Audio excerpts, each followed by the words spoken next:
Okey, ni dia punya ward. Tu kata 23. Assalamualaikum. Hey. Okey, Acik duduk pula. Tak pengsan Acik dah. Dah lah jauh disesatkan. Ke mana?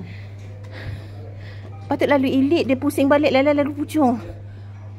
Ilah Allah. Kesiannya Mama Ita. Allah, bengkak. Dekat kaki. Dia tucuk. Nak cucuk kat kaki. Ya ilah. Dua kaki. Kenapa? Sebab apa?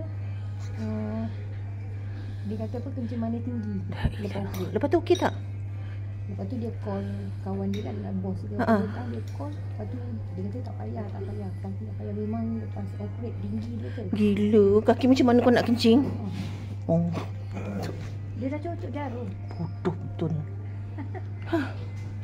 So macam mana dah buang dah benda tu? Dah. Benda tu apa sebenarnya? Dia macam darah ketul. Ya. Tak ada nanah. Tak ada nanah? Lepas tu dia dah buang ni dia. Ya Allah. Dia cuci.